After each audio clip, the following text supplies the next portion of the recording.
Saudações a todos. Nessa apresentação nós vamos ver a terceira e última parte do processo de respiração celular, que é representado pela cadeia de transporte de elétrons e fosforilação oxidativa. Bem, essa etapa vai consistir em um processo no qual haverá a utilização da energia transferida por elétrons provenientes das moléculas de NADH e FADH2 para fosforilar moléculas de ADP, gerando ATP. Os elétrons de alta energia captados anteriormente pelo NAD+, e pelo FAD, agora serão transferidos para outras estruturas. Então lembre-se do seguinte: ao longo de todo o processo, contando com as outras etapas, glicólise, ciclo de Krebs e tudo mais, houve um monte de reações de óxido-redução que liberaram elétrons de alta energia. Esses elétrons de alta energia foram captados pelo NAD+, e pelo FAD. Agora, chega a hora do NADH, que é a forma reduzida, e o FADH2, transferirem esses elétrons para outras estruturas aceptoras, para que o processo continue. Então, observe na figura abaixo, na animação. De novo. A primeira etapa desse processo é a cadeia de transporte de elétrons propriamente dita, que é um processo no qual NADH e FADH2 irão transferir seus elétrons adquiridos ao longo do processo para uma série de proteínas bombeadoras de íons H+, dispostas ao longo da membrana interna da mitocôndria. Ao transferir os elétrons, o NADH e o FADH2 transferem a energia necessária para que haja um bombeamento de íons H+. Essas proteínas transportadoras, localizadas na membrana interna, irão transportar os elétrons recebidos até o O2, o oxigênio, que é o aceptor final de elétrons da cadeia, havendo após isso a formação de água. Então note que essa etapa é aeróbia. Você precisa de oxigênio para que essa etapa aconteça. Por isso que você tem de inalar o oxigênio no processo de respiração pulmonar. O transporte de íons H+, gera um gradiente de concentração entre a matriz e o espaço intermembranar, sendo que este irá apresentar a maior concentração de íons H+. Então, o objetivo do processo é gerar esse gradiente de concentração de íons H+. Vejamos então quais são os componentes da cadeia de transporte de elétrons propriamente dita. Nós temos nessa figura a membrana interna da mitocôndria. Na parte de baixo, a matriz mitocondrial. Em cima, o espaço intermembranar, que fica localizado entre a membrana interna e a externa. A externa não está sendo representada aqui.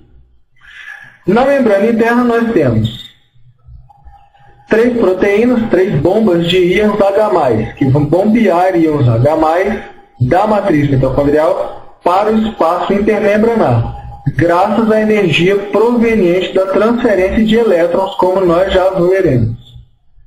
Além dessas 3 bombas de íons H+, nós também temos 2 transportadores de elétrons, que vão transportar elétrons entre essas 3 bombas. E temos também, claro, os elétrons, representados pela bolinha amarela, que serão transferidos pelo NADH e FADH2 para os componentes da cadeia de transporte. Inicialmente, então, acompanhando a partir do NADH, o que vai acontecer é o seguinte: o NADH, que é a forma reduzida da molécula, vai transferir seus elétrons para a primeira bomba de íons H+, e vai voltar para a forma oxidada, o NAD+.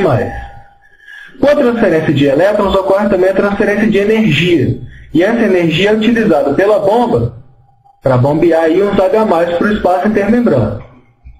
Depois que há esse bombeamento, os elétrons são transferidos para a primeira proteína que transporta os elétrons entre as bombas.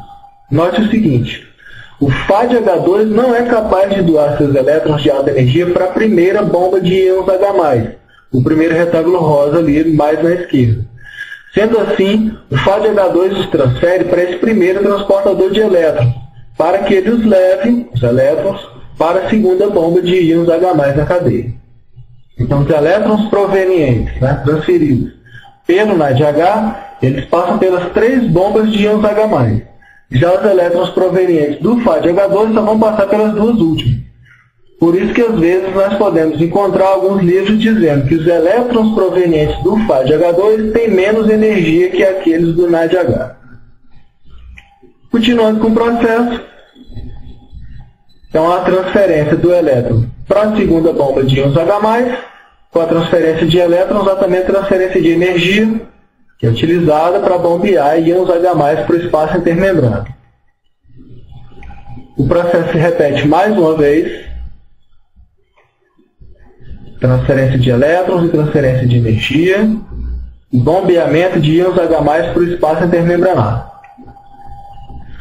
Por último, o que vai acontecer é que o oxigênio vai captar esses elétrons. O oxigênio é um aceptor final de elétrons da cadeia de transporte de elétrons. Ele capta os elétrons, íons H+, e se converte em água. Graças ao bombeamento de íons H+, a concentração desse íon no espaço intermembranário é maior do que na matriz. Agora chegou a hora de nós vermos como é que se dá a síntese do ATP. Esse processo de fosforilação oxidativa, fosforilação porque vai acontecer a fosforilação do ADP para formar ATP. E oxidativo porque a energia requerida para que se faça isso é proveniente de reações de óxido-redução que tem acontecido até agora no processo. E esse é o processo, especificamente, que é o responsável pela maior parte da produção de ATP nesse processo de respiração celular como um todo. Na figura, então, nós temos a membrana interna da mitocôndria, de novo, em cima o espaço intermembranar e embaixo a matriz. Aí de azul nós temos a ATP sintase, que é a proteína responsável pela síntese do ATP. Essa proteína possui uma porção que funciona como se fosse um motor. Aliás, é um motor mesmo. Então, como vai se dar esse processo? O espaço intermembranar tem alta concentração de íons H+. Esses íons H+,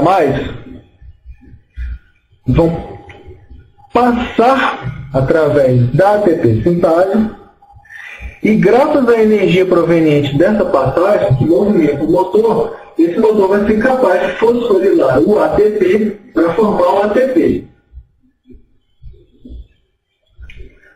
Nós vejamos de novo. ATP mais fosfato são convertidos em ATP graças à energia proveniente da passagem de íons H+ pela ATP sintase.